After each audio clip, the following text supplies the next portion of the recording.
ทางหล้างบ้านอาหารเช้าของทีมงานพ่อครัวเพิ่น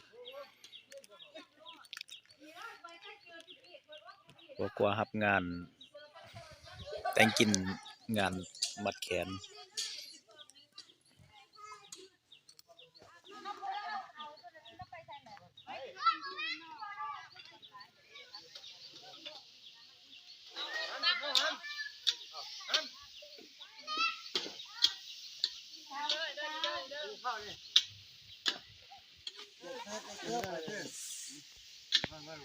คิดแล้วล่ะกิน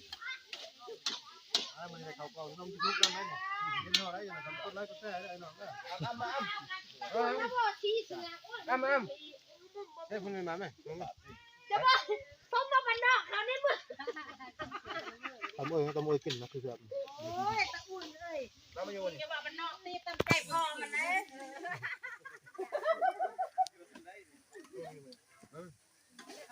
นี่พอดีมากินบ้าอ้ำนะ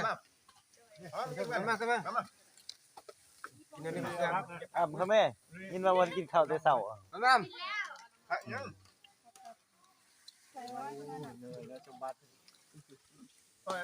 เมื่อก่อนสร้างในร้านจังห้าจังเที่ยตำรวจโอ้ย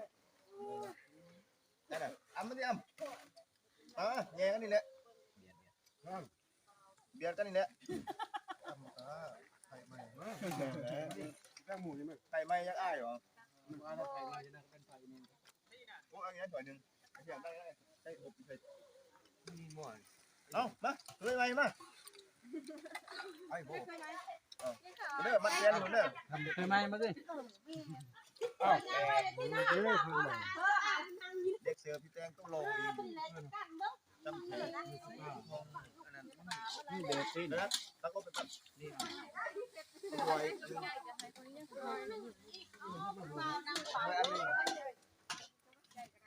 ที่ฟังอ้าวรีบพูดในเส้นนี่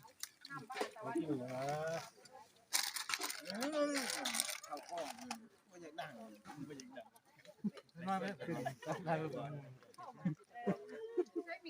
ครับก่อนครับครับก่อนครับเอาด้วยครับพอยน้าวุฒินี่หมดเงินกันมึงเอาอย่างนี้ต้องอัพไปอัพมันอัพจะไปยี่มันนั่นเลยมันนี่อันนี้ไปเอาไปให้ร้านนั่งเอาบ่ให้ไปร้านอยู่ผักน้ำตีจะได้น่าจะด้วยเมืองจะผักเนาะตอนนี้ก็ทางเขาการทำประทานอาหารเนาะประทานอาหารเป็นว่ามันสามัคคีเนาะนี่ยังมานั่นแล้วคนแก่ไอ้พวกซีนามาเดินไอ้พวกซีแล้วเอาบ่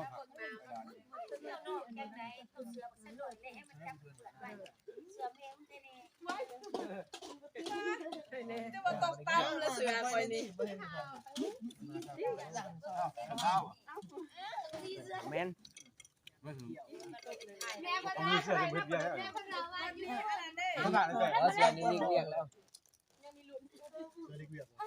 จ้านนี่ยังขนาดไอ้เหี้ยน้ำไปแล้วไปมั่มเนาะมั่มต่อยัง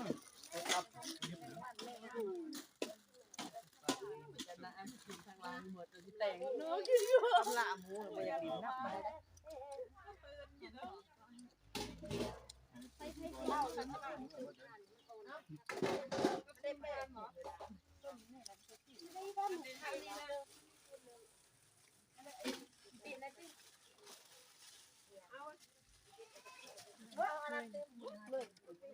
เตียนตี้เอาใหม่ดิเตียนพูดนะป้อมอ่ะเลยจะได้เป็นแต่เคยป้อมนะมึงเนาะป่ะ